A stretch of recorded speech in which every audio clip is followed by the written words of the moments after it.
everyone, and welcome back to Emkin Gardening.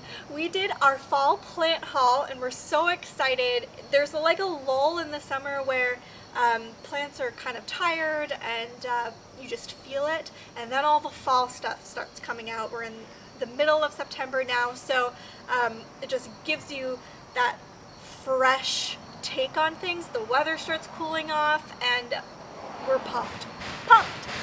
So we have a large selection of plants here to show you. We have a ton of fall projects planned and we're really excited to bring you all along. We got all of these from our local nursery, Coward Farms in Southwick, Massachusetts, and they have just a load of different pumpkins and mums and fall plants, and they're just a wonderful resource and nursery in our area. So let's take a closer look at some of the selections we got. All right, so on this side of the collection, we have a purple variety and an orange variety of pansies.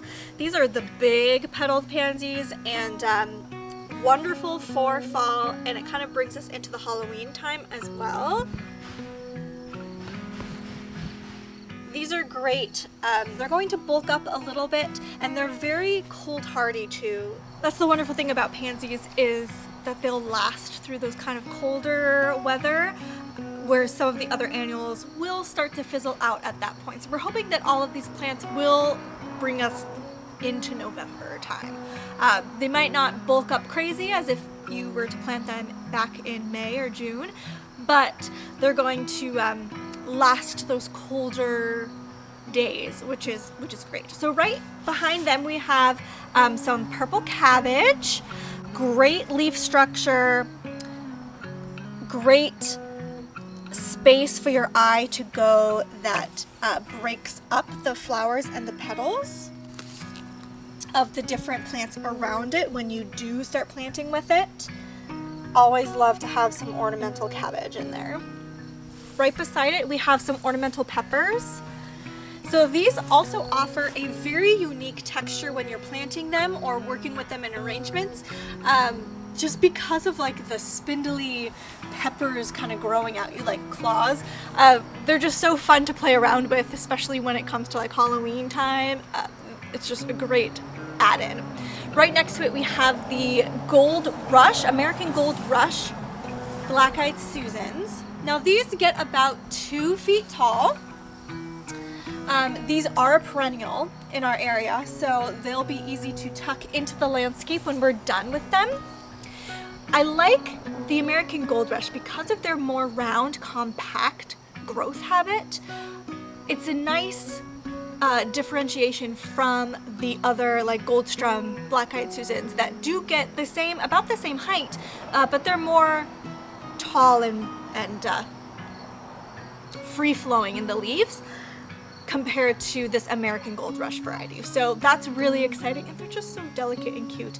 There is just something about flowers that have little brown button noses that I'm a sucker for. Okay, moving on. We have Vanilla Butterfly Marguerite Daisies.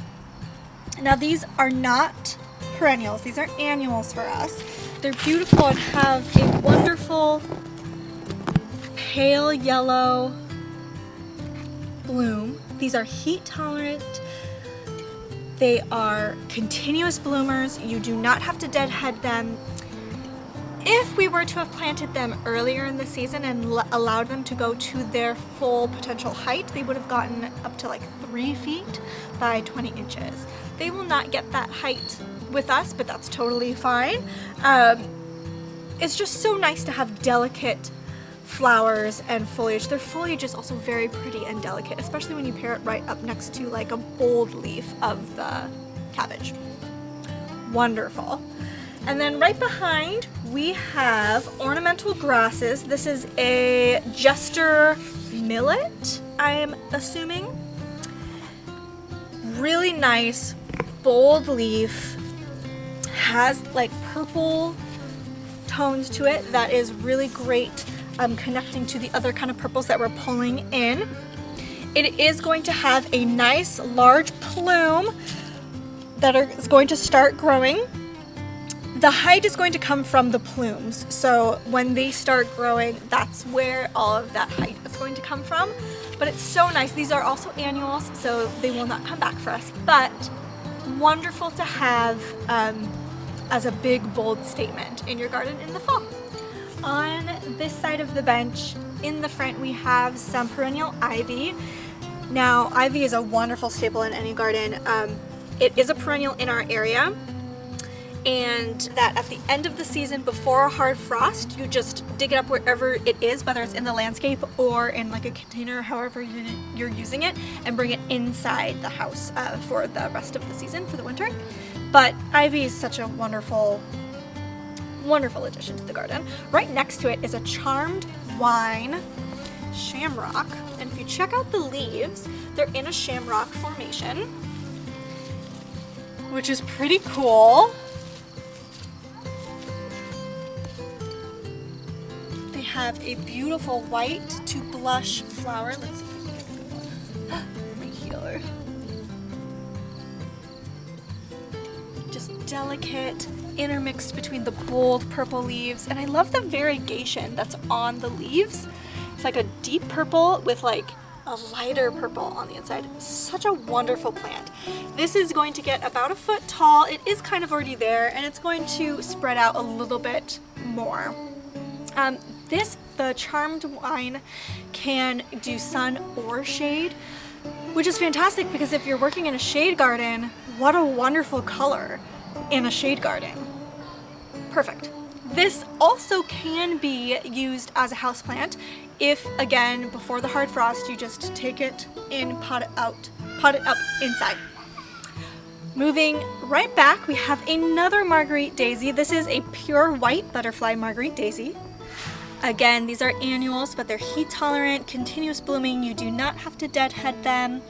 They're also at mature heights, which they're not going to get. It's about 3 feet tall by 20 inches. I forgot to mention with the other Marguerite Daisy as well, they prefer part sun to full sun. In fact, most of these plants prefer part sun to full sun. The only one that has that cool option is the charmed wine that can do shade, which is just amazing. This is just really happy. Daisies are very happy flowers.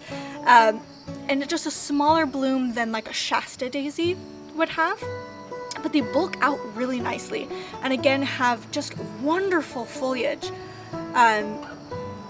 Really nice and like feathery foliage. Awesome. And then right at the very end of this kind of middle row, we have a Galardia called Spintop Mariachi Copper Sun. So interesting title, but the blooms on this flower are just so interesting. They're almost tube-like on the sides, and they fan out around the seed head, but two-toned. It has like a really orange, fiery orange coming out from the seed head and then opens up into a yellow. So interesting, so much depth. And the seed head itself is really beautiful and like ombre-like. I hope that's coming out on the video. But just a wonderful looking flower. The leaves as well kind of remind me of like arugula. And when they're out of bloom, again, it's just so nice to have interesting textures when the flower is not in bloom, like that just massive pom-pom. Just a pom-pom. It's so wonderful. These are perennials. These do like full sun. So these ones will be able to get popped out and put in the landscape, which is going to be fantastic having this wonderful flower. They will get about 1.5 feet tall, so not too much taller than that, and then 1.5 feet wide. So really excited about that and introducing that into our garden as well. And then right in the back, this is another Jester grass, ornamental grass. This is a Jade Princess. I'm thinking it's a Jade Princess Jester grass. If you know the correct, if it's not, comment down below, let us know. But this one will also send up plumes, really tall plumes, and that will provide the height in the garden that we are looking for. But a wonderful limey green, almost like cornstalk textured leaves, so perfect for fall.